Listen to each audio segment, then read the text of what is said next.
앞으로 한 8번 동안 이 책을 다 보지 못하고 절반 정도를 보고 그 이후에 8번도 절반을 이렇게 볼 생각인데요. 오늘 내용은 일단 페이지를 들어가는 내용만 한번 먼저 읽고 나서 그 다음 1장을 오늘 회복을 하려는데 여러분 아시는 내용이지만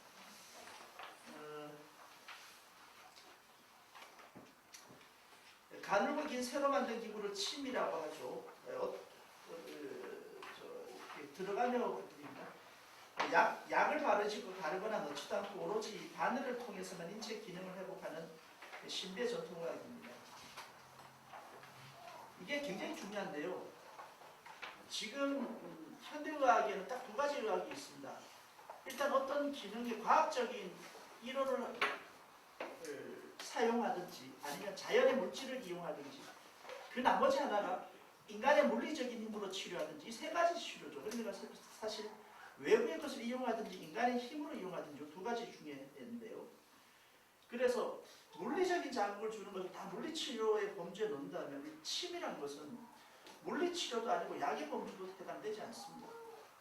그러니까 세계 지금 이 코로나 사태를 가만히 보면 현대의학이 이번에 굉장히 뭡니까? 여러분 현대의학이 굉장히 대단하지 않습니까? 참 대단하다 하는데 여기 쏘으면 안 됩니다. 현대의학은 대단합니다. 어떻게 대단하냐? 현대의학의 적용 범위는 정확하게 드러납니다. 첫째, 응급의학입니다. 둘째, 감염의학입니다. 다시 말해서 현대의학의 원래 본류가 전염병입니다. 이번에 제대로 만난 것이죠. 두 번째가 응급의학입니다. 죽느냐 사느냐 문제죠. 이 수술하는 문제입니다. 그 외에 현대의학의 전복 범위는 없습니다. 그리고 좀 전에 뭐를 했냐면 화학적이냐 자연물이냐 이 2가지가 있는데요. 여러분 일본에 가보면 약이 많은 게 아니고 건강식품도 많지 않던가요? 일본의 건강식품도 우리나라 들어오면 이게 의약품 되기도 하고 이렇게 됐는데 일본에는 건강식품의 범주가 매우 넓고 또 미국 가보면 그렇지 않고 뭐가 있냐면 미국에서는 전 세계 의학들을 지금 약들을 지금 여러분 아시는 코로나 약도 뭐 람데스비린가 뭐 이거 하듯이 사실 그 약들이 대부분 어디서 나온 거죠? 미국 국방부에서 나온 거죠. 전부 제약회사가 나오는 건데 그게 결국은 제약회사가 만들어서 하는 건데 그 사람들이 왜 만드느냐 하면 결국 성분들을 가만히 보면 미국 약의 전 세계 약의 성분들은 특허를 받지 않으면 가격을 마음대로 정할 수가 없죠. 그래서 특허를 받아야 되는데 이 특허의 특성이 자연물질은 특허를 내주지 않습니다. 그러니까 오메가3가 아무리 좋다, 비타민이 아무리 좋다, 미네랄이 아무리 좋다, 고기가 뭐 근육이 떨리고 심장이 흥분할 때 이때 마그네슘 20ml 한번 먹으면 되는데 이거는 자연물질로 마그네슘을 처방하면 이건 특허가 안 나요. 특허가 나지 않기 때문에 개발해놓고도 그걸 어떻게 주냐. 미국에서는 팔지 못해요. 그럼 그 똑같은 물질을 뭘로 만들어야 된다? 화학성분으로 만들어야 됩니다. 화학물질로 만들어서 특허를 받는 거죠. 그럼 자기들이 개발한 자연물질 어디냐? 그 특허권을 전부 다 일본에 팔았거든요. 그리고 호주에 팔았거든요. 그래서 지금 이제 의약품들이 사실은 약도 아닌 독이 되는 것들인데요. 독이 되는 것들. 우리 이 향후의 문제는 이 침이라는 것은 서양 의학자들이 보거나 아니면 현대 과학을 맹신했던 사람들이 침을 맞고 몸이 좋아진다 믿을 수 없다 그래요. 약을 묻힌 것도 아니고 약을 넣는 것도 아니고 약을 바르는 것도 아닌데 어떻게 낫느냐. 몸을 쭈글러서 하면 시원하긴 하다는데 이건 아픈데 이게 어떻게 낫냐. 이런 정말 아이러니하게 생각합니다.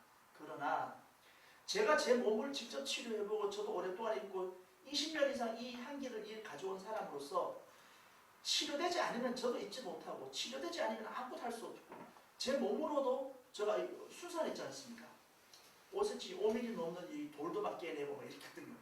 내 몸 결석도 막 빼내고 얼마 전에는 뭐 이렇게 다졌지.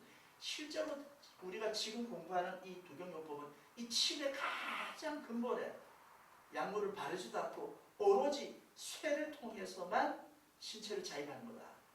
이게 침의 본질. 그래서 침을 뭐라고 하냐면 침을 2000년 전에 제일 먼저 침을 뭐라고 침경에 뭐가 나왔다. 침을 넣는 방법은 천도다. 하늘이 가르쳐준 도라고 했습니다. 다른 게 필요 없다. 천도의 시작은 하늘과 인간을 하나로 보는 것이기 때문에 하늘과 인간을 엮을 때 하늘과 인간이 하나가 되게 연결되는 것은 나무도 아니고 흙도 아니고 물도 아니고 불도 아니라 연결되는 그 고리는 뭐다? 바로 침, 기다 이거예요. 그럼 침이 뭐냐? 침 오행이 뭐죠? 오행이 금 아닙니까? 금이 장부로는 뭡니까? 폐. 폐가 뭘 하는 거죠? 호흡하는 거 아닙니까? 생명의 탄생이 뭐부터 시작한다? 폐기가 터지는 것부터 시작되고 생명의 마감이 뭐부터 하는 겁니다? 숨이 멎는 걸로 하는 거죠. 생명의 시작과 끝이 폐를 통해서 하고 이 폐기를 연결시켜주는 것이 금이고 그게 쇠고 그것이 침이기 때문입니다. 그래서 침이 천도라는 겁니다. 침. 아직 중국도 그렇고 우리나라도 그렇고 아직 침에 대한 이 효능과 효과들이 매우 말하자면 총량이라는 경험치가 부족해서 느끼지는 못하지만 이제 여러분들이 나가 산다면 조금 늘어날 것 같습니다. 그래서 이를 위해서 음양오행 원리를 오래전부터 사용해왔고 침만이 아니라 한의학과 성명학, 명리학에도 이 음양오행을 적용했죠. 음악에서도 오음계를 사용했었고 전통 세상에도 이제 오방색이 있고요. 심지어 장돌뱅이 돌아가는 오일장도 음양오행의 방위에 입각해서 일자를 정했을 만큼 일상에 많이 활용했다. 이 수지침에서 음양오행의 철학적 개념은 진단과 처방에 무척 중요하고 장부 상호작용관계를 음양오행론에 입각하여 규명하고 준하여 처방한다. 여기까지는 지금까지 수지침에 대한 내용들이 맞습니다. 그런데 이 오행은 태극에서 안고등 태극에서 음과 양으로 분화돼서 이 음과 양으로 분화될 때 시간과 공간이 분리됐죠. 사실 시간과 공간이 분리됐다는 말은 정확한 표현이 아니고요. 시공간이 생긴 거죠. 음과 양이 딱 나뉘었다는 얘기는 시공간이 생기게 되는 거예요. 그러니까 한마디로 말씀드리면 우리가 공간에 있다는 얘기는 뭐에 시간의 제한을 받는다는 거니까 시공간이 생기게 되고 그 이후에 바로 오행을 넘어서 8개로 진화하는 과정 중에 사상의 범주에 존재하는 것이다. 음양 단계인 1차원의 선의 개념을 평면의 세계로 확대한 개념으로 중앙 원점에 해당하는 토를 추가하여 동서남북 중앙으로 오행의 개념이 된 것입니다. 2차원적인 평면의 세계를 표현한 것이다. 이렇게 됐었습니다. 이제 이 부분부터 어차피 오늘은 여러분 어려운 거라도 내용은 무조건 짚고 넘어가셔야 되니까요. 일단 태극이라는 범주, 아무도 없는 보십시오. 태극이라는 아무도 없는 범주가 있죠. 그러니까 이것은 사실 블랙홀 이전 아무것도 없는 이런 상태, 카오스 혼돈, 그리고 문명이 아니면 우주가 분화되기 전 상태. 사람으로 치면 언제입니까?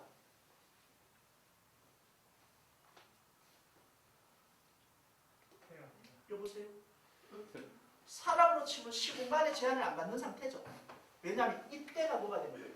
음과 양으로 나뉠 때, 양과 음으로 나눌 때 이때 공간이 생기는 거니까 이때는 이 시공간이 생긴 시공간의 제한을 받지 않는다는 것은 사람이 태어나기 전 좀 이상하긴 한데 사람 태어나기 전이 뭡니까?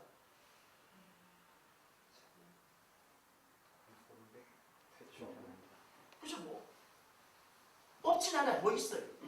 없진 않아. 있는데 뭔지 몰라. 근데 그게 만져지거나 잡히거나 보이는 건 아니지만 있는 거다. 그죠? 그 상태가, 그러니까 그거는 뭐 옛날이든 지금이든 상관이 없으니까 그 상태가 되죠. 이때 이제 뭐가 분리된다? 쫙 분리돼. 몸과 마음으로 음과 양으로 분리가 되죠. 음과 양으로 분리가 될 때 이걸 양을 우리는 청기라고 이야기하고 음을 이야기할 때 직이라고 이렇게 이야기하는, 여기서 양이라 이렇게 척되죠. 다시 또 분리가 되죠. 이 음양의 단계에서 하나는 음이고 하나는 양이다. 이런 선이 되겠죠. 여기서 선이 더 하나 연결되죠. 이렇게 되면 양은 양 중에 양이 되고 양 중에 음이 되고 음 중에 양이 되고 음 중에 음이 되는 이 사상의 단계가 되죠. 이 사상의 단계가 하늘에 걸려 있을 때 하늘에서는 뭐라 했습니까? 하늘에서는 방위로 말하면 뭘로 한다? 하늘에서는 방위로 이야기하면 저걸 가지고 동서남북으로 이야기할 수 있고 계절로 이야기하면 어떻게 할 수 있습니까? 예, 하늘의 계절은 추나 추등으로 이야기할 수 있겠죠. 사시로 말하고, 그죠? 근데 하루로 말하면 아침 저녁으로 이렇게 네 사시로 이야기할 수 있고, 봄, 여름, 가을, 겨울 사시, 사계절 아니면 동서남북 이렇게 이야기할 수 있는데, 동서남북은 이걸 동서남북은 땅에 내려왔을 때 동서남북이 되겠죠. 땅에 내려왔을 때 동서남북으로 만약에 만들려면 어떻게 됩니까? 동서남북으로 이걸 사방위로 만들려면 사방이라는 건 어디서만 필요하다? 땅에서만 필요하다. 땅에서 필요하니까 땅에 내려오면 이게 뭐가 된다? 중앙도 토가 되겠죠. 그래서 하늘에 사시는 사람한테는 뭐가 되냐면 사방위가 되죠. 사방위. 여기 사람의 개념이 사람은 땅에 살죠. 그래서 하늘의 천도가 사시 계절이 되면 사람한테는 이걸 어떻게 되냐? 사람한테는 바로 사상, 다시 말해서 인의 예지가 되죠. 네, 인의 예지가 이게 예지가 되죠. 인의 예지가 되죠. 이걸 계절로 말하면 동서남북이 돼요. 방위로 말하면 동서남북이 되죠.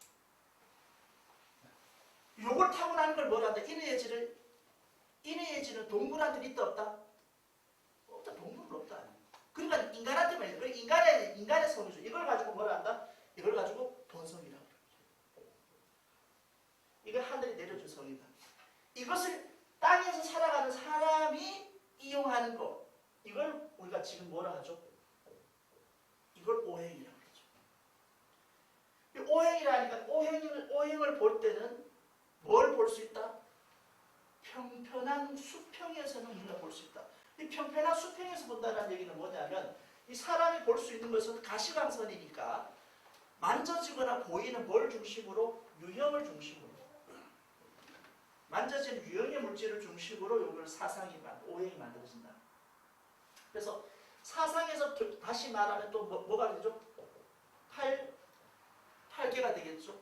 팔계 천이 아니고 일건, 건, 이태, 삼리, 사진, 오, 손, 육간, 칠간, 팔곤. 요 8개의 개념이 되겠죠. 8개의 개념. 요 책에 있으니까 여러분 보시면 돼요. 이 8개의 개념에 대해서 이 사상이 평면이 어떻게 된다? 평면이 또 한 번 분화하게 되죠. 어떻게? 또 음과 양으로. 이 평면 상태에 있을 때는 수평의 상태만 있으니까 깊이나 공간의 개념이 없다가 이 수평이 뭐가 되죠? 두 개로 나눠지면서 갑자기 뭐가 생긴다? 갑자기 공간이 생긴다. 공간.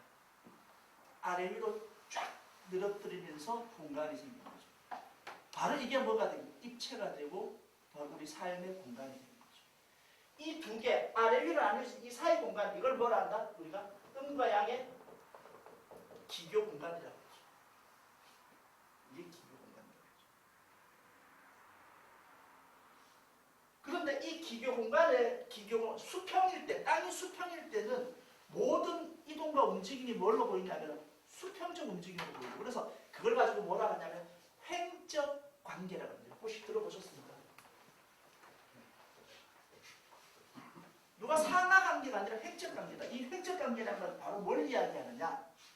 횡적 관계라는 건 여러분이 잘 알고 계시는 장부의 상합전병의 관계입니다. 장부의 상합전병의 관계. 다시 말해 간이 나쁜 사람은 틀림없이 대장이 나빠지더라. 대장이 나빠지니까 폐가 나빠지고, 폐가 기운이 없어지니까 소화력이 부족해지더라. 비장이 보여지더라. 그러니까 식물이 올라서 위실이 되더라. 위장이 실해지니까 이 사람 자꾸 위장이 실해지니까 호르몬의 변동을 주는 콩팥 신장도 장악하더라. 이렇게 연결되는 과정이 바로 횡적인 관계입니다. 그 관계는 물질적인 근거를 통해서 보이는 것이죠. 물질적인 거. 그러니까 이런 것들은 다 보여요. 보이는 거예요. 느껴지는 게 아니라 보이는 거예요. 간이 딱 나빠. 간에서 간만 GDP가 수치가 쫙 높아졌다. 그럼 간에 효소가 매우 많은 효소가 나오니까 간에 독소가 많이 쌓이죠. 간에 독소가 쌓이면 갑자기 대장은 어떻게 되습니까?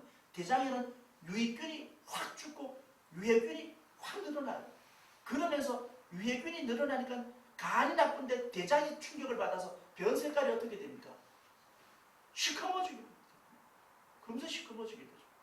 이 변 색깔이 시커머지게 되니까 이 시커멓다 보면 결국 어떻게 되죠? 수분이 조절을 잘 안 돼요. 그럼 몸은 자꾸 말라져. 갈증이 생기고. 이래 되면 뭐가 된다? 또 가스가 또 차게 돼. 혈액을 또 찐득찐득해주고. 이렇게 물질의 상호 전환 관계는 뭘 통해서 이루어지느냐? 바로 이 행적 관계. 오행으로 충분히 이해되더라.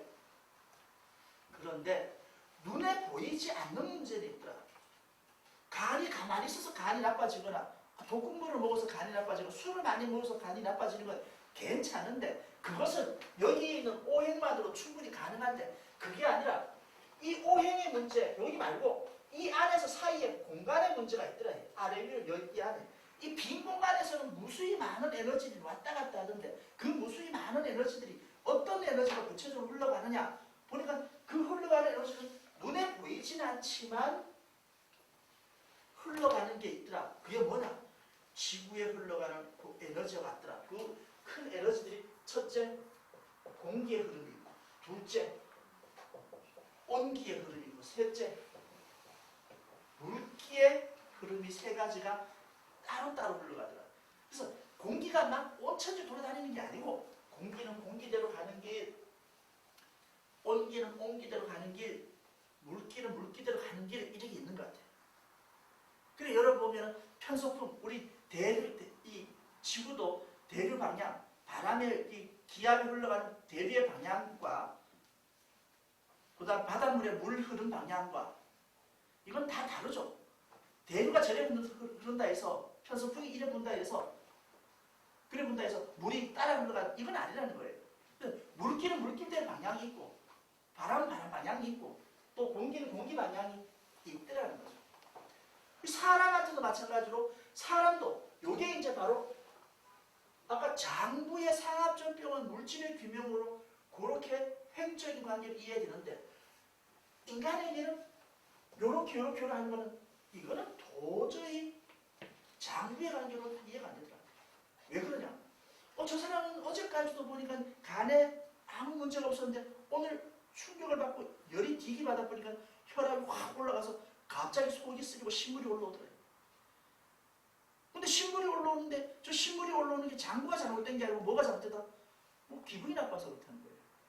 저 기분 나쁜 거는 뭘로 풀어야 돼? 이거죠. 기분 나쁜 거는 보니까 어디서 보이지 않는 공기순환선이 들어있거든요. 그래서 이거를 대륙이 흘러가는 이 순환선에 공기가 흘러가는 선이 몸 앞에 음으로 오기도 하고 양으로 흘러가기도 하는데 이 두 개가 적절히 공기도 적절하고 온기도 적절하고 물기도 적절하면 되는데 이것이 한쪽으로 편승된 것들이 있더라. 그래서 물기가 확 모이게 되면 뭐가 된다? 물기가 남아있는 게 아니라 뭐가 된다? 습이 돼버리더라. 물기가 확 버려버리니까 뭐가 됩니까? 건조한 게 되더라. 온기를 확 흡수해버리니까 열이 돼버리고 온기를 확 뿜어내버리니까 갑자기 추워지더라. 공기를 확 모으니까 태풍이 모이듯이 풍이 돼버리고 공기를 확 발산하니까 원자 패턴처럼 상하가 되더라. 이렇게 해서 각각의 육기가 6개 육기로 형성되어서 요 6개 육기 음을 통제하는 선이 바로 무슨 맥? 인맥. 양을 통제하는 선이 동맥. 이렇게 해서 육기와 인맥, 동맥을 합치면 이게 바로 뭐가 되죠? 팔괘대한 개념이 되죠. 그러니까 우리 몸에서 보이지 않는 것. 그래서 우리가 거듭 처음부터 제가 말씀드렸지만 제일 중요한 게 뭐다? 건강이라 있지 않습니까? 이 건강이란 말의 기본은 말부터 봐야겠죠. 그거는 뭐라 했죠? 바디. 몸의 안전한 상태를 건이라고 그러고 강은 뭐다? 정신, 마음. 혼의 편안한 상태를 강이라 하죠. 그래서 건이란 것은 몸이니까 음을 말하고 강이란 것은 양을 말하니까 이 몸의 안녕을 찾기 위해서는 이걸 뭘 찾아야 된다? 오행을 위해서 찾아야 되고, 강을 위해서는 뭘 해야 된다? 팔계를 통해서 찾아야 되죠. 그러니까 어떤 사람들은 잘 모르고 사상이면 사상이지 오행이면 무슨 상관이냐. 사상과 오행을 뗄래야 뗄 수가 없습니다. 그죠? 오행이 어디서 나왔기 때문이다? 오행은 사상에서 인간이 활용하기 위해서 나온 게 오행이에요. 이 사상의 개념에서 시작한 게 오행이고, 육기란 것은 지 혼자 나온 게 아니고 어디에서? 팔계라는 개념에서 양쪽 기둥을 아래 위로 둔 건과 권을 나머지 6개가 뭐가 된다? 육기가 되는 거예요. 그래서 이미 땅에서는 무슨 원리? 땅에서는 사상의 원리, 하늘에서는 팔계의 원리, 이렇게 음양이 맞춰지게 돼 있다는 거예요. 그러니까 이 사상의 원리, 오행만을 따지는 의학이란 무슨 의학이다? 바로 2차원의 의학이다. 2차원의 의학에서 2차원에서 폭을 놓든지 깊이를 더하면 뭐가 된다? 입체 3차원이 되지 않습니까? 이 3차원의 의학이 바로 팔계에 대한 개념으로 접근했을 때 비로소 뭐가 되냐면 3차원의 의학이 된다는 거죠. 그러면 기존의 우리 수지침은 어디까지 썼냐? 바로 음양 오행만 주구장창 이야기했던 2차원적인 의학이었다는 겁니다. 그래서 이 책의 제목이 차원이 다른 수지침, 바로 3차원의 수지침.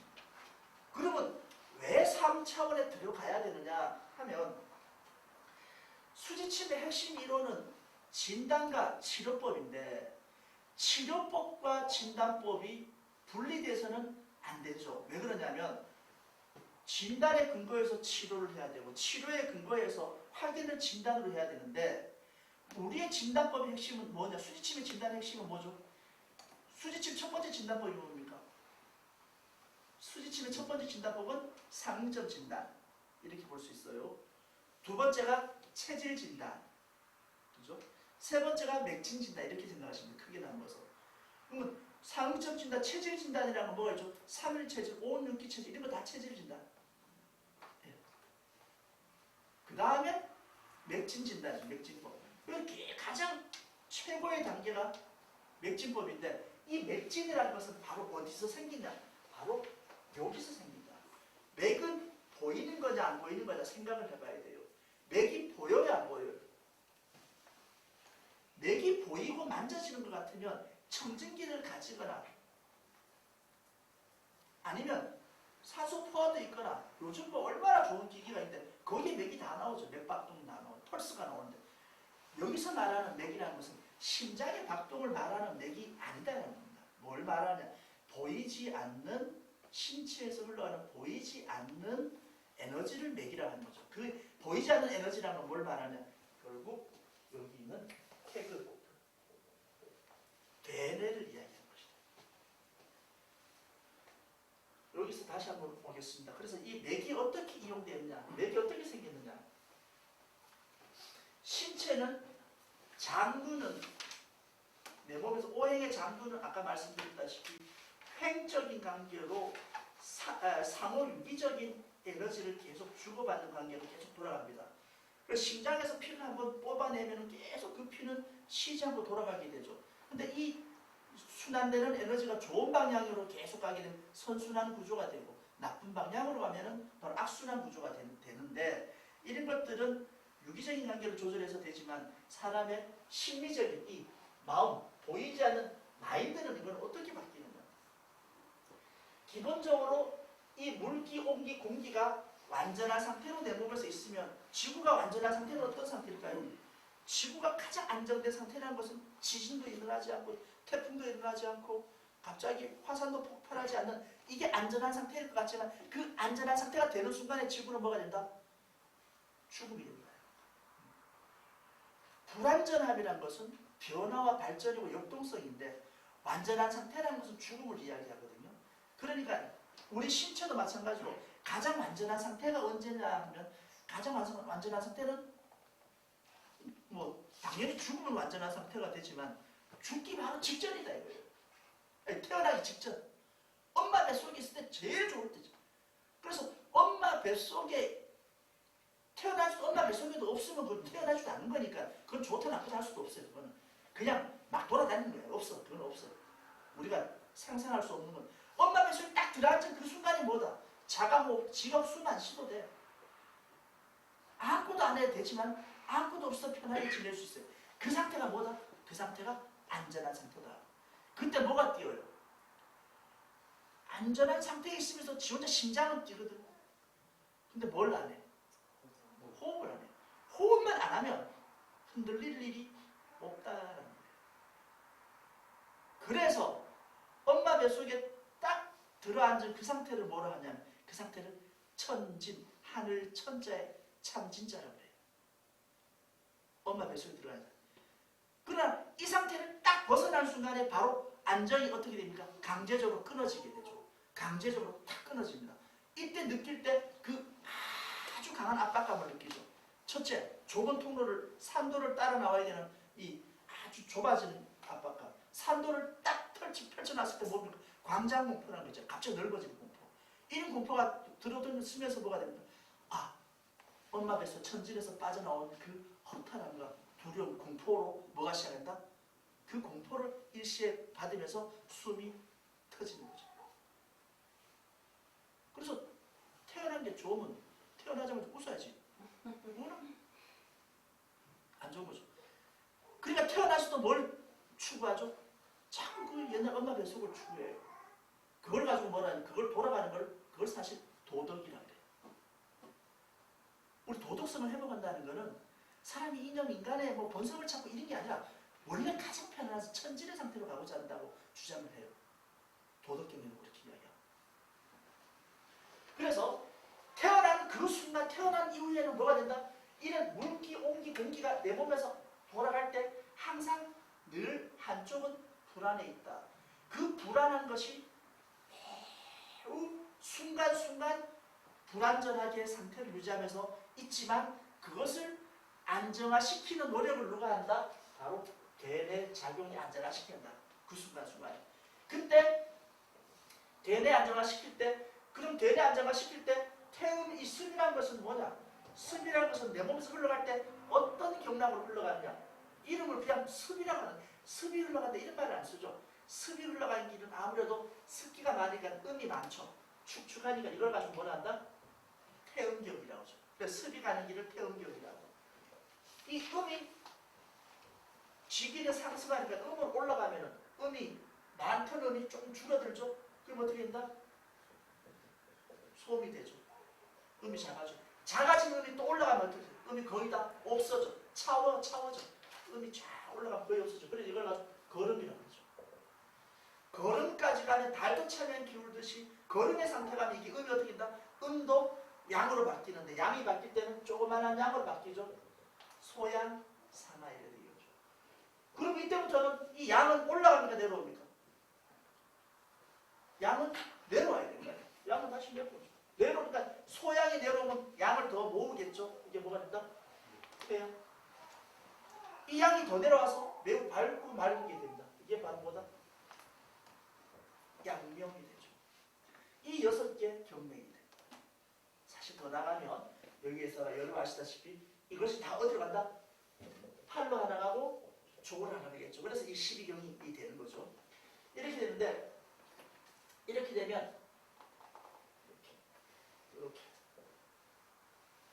지금까지는 폐경락부터 간경락까지 여기 보시는 12개의 경맥이 폐경락에서 시작해서 돌아가면 어디까지? 간경맥까지 끝까지 한 바퀴 12개가 다 서클한다. 돌아간다 이랬는데 내가 보니 아이들아 이거 절대 안 섞인다. 어떻게 안 섞이냐?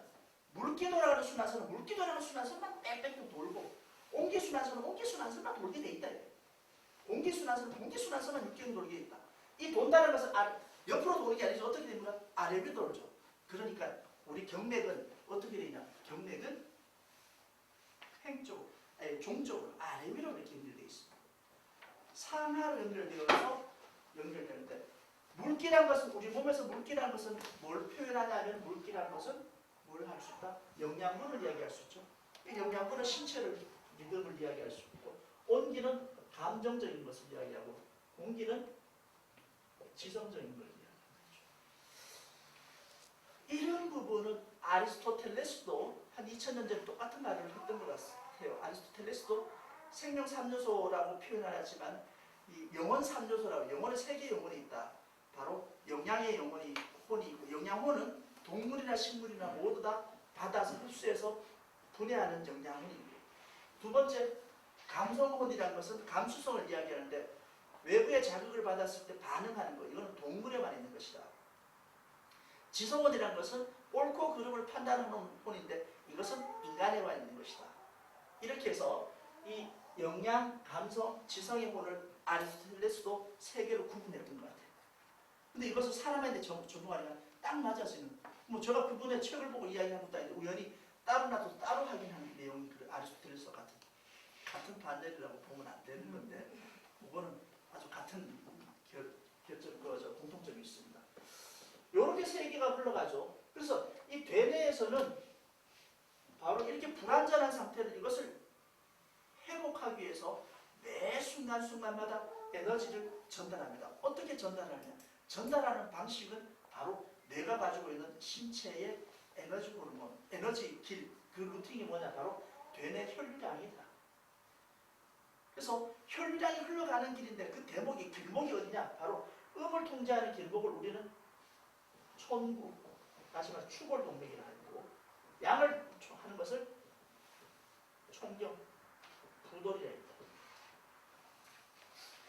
그래서 아무래도 지금 이 사람 물기가 너무 많이 가네, 습이 너무 적네, 습에다가 에너지를 집중해 줄 때 그때 뭘 많이 준다? 이 총구에 혈액량을 많이 주게 되죠. 압력을 높게 주게 되죠. 압력을. 그래서 이 두 개의 압력의 차이를 통해서 이 차이를 멀리 보낼 거, 가까이 보낼 거, 중간쯤 보낼 거, 이 압력 차이를 통해서 이 자기의 신호, 모스 부호 같은 거죠. 모습으로 따닥 따닥 따닥 따닥 보내주죠. 이렇게 뇌가 보내주는 이 신호, 그 신호를 우리는 뭐라고 하냐면 이걸 맥이라고 그러죠.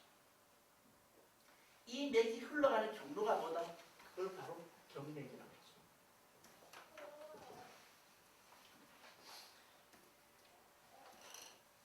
그러니까 이 경맥이라는 것은 사실 우리가 경맥을 알아야지만 뭘 알 수 있다? 맥도 정확히 알 수 있다. 또 맥을 정확히 알면 경맥을 알 수 있다. 이 두 개가 어떤 차이냐? 그래서 물기가 흘러가는 길은 마음대로 흘러가는 게 아니라 배부르고 등 따시다. 배부르다는 얘기는 뭐예요?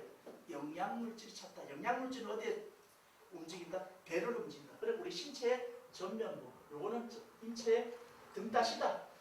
등 따시다. 따뜻하다는 온도를 말하는 거예요. 온도는 우리 후면부로 흘러간다. 지금처럼 여러분 등골이 오싹하다, 아직 등골이 배부르다 이런 말 안 하거든요. 등골이 오싹하다 이런, 이게 지금 온기 조절이 안 되구나. 그럼 이게 감기가 오거나 체온이 떨어지겠다 이렇게 금방 느껴야 됩니다. 그 다음에 요거는 측면. 그냥 길 가다가 아니면 걸어있다가 앉아있다가 옆머리를 딱 잡고 있으면 저 사람 아주 기분 상했구나, 스트레스 받구나, 골통이 있구나 금방 알아야 돼요. 허리를 숙이고 있으면 속이 아프구나, 등을 잡고 있으면 이거는 저 사람 온도가 문제구나. 다른 거 필요 없어요. 머리가 아프다. 어디 아픈데? 앞머리가 터질 때 아프다. 뭐 먹고 치면 이래야 와야 돼요. 뒷골이 아프다. 그럼 뭐예요? 이거 어제 찬바람 쐬었나? 더위에 너무 덥지 않았냐? 온도를 금방 의심해 봐야 돼요. 옆머리가 너무 아프다. 기분 상한 게 없네. 이걸 봐야 돼요. 한 2주 정도 됐었는데요. 고실전이 아까 갑자기 소화가 안 되고 죽으려고 그래, 아파서. 그래서 그래도 우리가 함께 우리 함께 일한 통수인데, 함께 일하는 사람인데 동반자인데 그래도 사무실은 내가 칩을 안 해줄 수 없잖아요. 칩을 놔줬죠. 어떻게 놔줬냐? 습관적으로 놔준 거예요. 그냥 맥 잡고 맥대로 습관적으로 칩을 놔줬는데 내가 생각해도 별로 마음에 안 들어. 잘 안 돼요. 그럼 맥이 돌아 돌아서 나왔다 가라. 하루였는데 그 다음날 또 저녁에 퇴근할 때 얼굴이 안 좋아. 그 다음날도 얼굴이 안 좋아요. 침을 맞았는데도. 그래 딱 이틀이 지나고 저녁에 딱 생각해보니까 왜 침이 안 들었고 미안하잖아 내가. 같이 일하는 사람이 아프다니까 뭐 일 시키고도 물고 미안해서 저녁에 딱 아이쿠야 생각이 났어요. 뭐가 생각나냐면 제가 그때 주말이었는데 그 전날 주말이었는데 주말에 같이 쭈꾸미가 요새 유행하길래 쭈꾸미를 좀 한번 사서 뭐 그냥 먹기가 어려우니까 야 같이 볶아 먹자. 그래서 너 집에 가서 어머니 아버지하고 같이 한번 네가 한번 해봐라. 내가 할 수 있으니까. 근데 나는 사실 뭐 그냥 사 먹는 게 좋지 하려니까 그래도 뭐 한번 가봤어요. 구경한답시고. 쭈꾸미 싱싱한 것도 없고 막 그냥 뭐 쭈꾸미 안 사서 우리 집에 안 갈래 이래. 그래서 사갔어. 그리고 어머니들 그래서 쭈꾸미 손질을 네가 손질해라. 내가 좀 해줄게 이렇게 했는데 진짜 하기 싫어하더라고. 옆에서 보니까 뭐 쭈꾸미 눈이 티 나오니 안 티 나오니 막 이렇게 하는 거예요. 막 이렇게 뭐 저질 퍼붓듯이 막 하는 거라. 그래서 나는 모르지 하고 나도 뭐 별로 하기 싫은데 어차피 가져왔으니까 눈치도 보이고 해서 막 그래서 그냥 뭐 먹든 말든 먹었어. 가만히 생각해보니까 거기서 취한 거야. 여러분 우리 손 감각은 매우 예민해. 먹는 것보다 더 예민합니다. 손을 만지는 걸로 취합니다.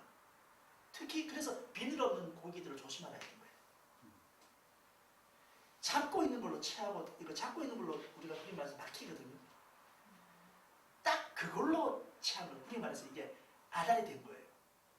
근데 그걸 생각 안 하고 그냥 일반의 맥으로 침을 놨으니까 계속 아프지. 그러면 저 용량, 물기, 공기, 온기 중에서 뭐의 문제입니까? 공기 문제죠. 기분 나쁘다 이거예요. 성질 나는 걸 시켰다 이거지. 그래서 그 다음날 아침에 딱 오자마자 일로 와봐라. 아프지? 아프다. 오늘 침 맞아라. 침을 정확히 어디나 공기순환선 심포 간암입니까? 수거름 심포 조거름 간. 그 심포 임파절 4, 간 임파절 4. 두 개 딱 사법하고 어떤 알게 툭 내려간다잖아. 맞아 안 맞아? 근데 이유를 설명해 줬나? 지나고 한번 해줘. 아, 그래 이 설명 못 하겠는 미안해서. 이게 어디서 나오냐면 다 기본적인 것이 나와요. 문제는 치료는 기니까 치료할 때 이유를 알고 치료하면 크게 통합니다. 막연한 것은 막연해요. 대개건이라고 하는 건 없어요. 침 놓을 때 정확하게 의미를 그대로 딱 둬야 맞아요. 딱 둬야. 저도 뭐 이제 좀 이렇게 몇 번 아파보고 이러니까 이거 굉장히 중요하거든요. 굉장히 중요해요. 이게 어떻게 나오면 이게 맥이 나오는 거예요. 맥이. 그래서 맥이 대뇌의 메시지가 맥이고 맥이 흘러가는 게 경맥이니까 경맥을 따라서 맥을 그래서 대뇌 메시지를 알아보는 걸 뭐라 한다? 맥진이라고 하죠. 맥진. 그래서 요것은 결과적으로 어디에서 나오냐? 팔계에서 시작된다. 그리고 여기의 경우는 어떻게 되죠? C, D, E, F 이래 되죠? 여기 어떻게 됩니까? C, H C, D, E, F 이래 되는 거죠. G, H, I, J 여기가 K, L, M, N 요건 뒤에 다시 하겠지만 이렇게 그래서 요것이 결국은 어디에서 흘러간다? 몸뚱아리에서 흘러가는 게 아니라 몸의 입체적인 부분에 흘러가는 거다. 그래서 사실은 지금껏 있는 이 경혈도 있잖아요. 경혈도. 이 경혈도거든요. 우리는 이름을 바꿔야 경맥도라고 그래야 돼요. 경맥이 흘러가는 거니까. 경맥도가 지금 이게 어떻게 돼 있냐면 색깔을 음양으로 O형으로 표시를 해놨어요. 목은 초록색, 화는 빨간색, 톤은 황색 이런 식으로 되는데 이게 그래 되면 안 되는 거라. 이게 인류 역사 처음으로 경맥도가 어떻게 바뀌어야 되냐면 바로 공기 조절 순환선, 온기 조절 순환선, 그다음 물기 조절 순환선, 이 세 개의 선으로 바뀌어서 나와야 돼요. 그래서 그렇게 색깔을 싹 한번 바꿔놓고 보면 훨씬 이 보는 눈이 확 달라질 것 같아요. 이게 바뀌어요. 두경요법에서 처음으로 경맥, 이때까지 2000년 동안 경맥도를 한 번도 손보지 않았던 이걸 완전히 개념을 싹 바꿀 수 있는 기회가 됐어요. 바로 저 생명산도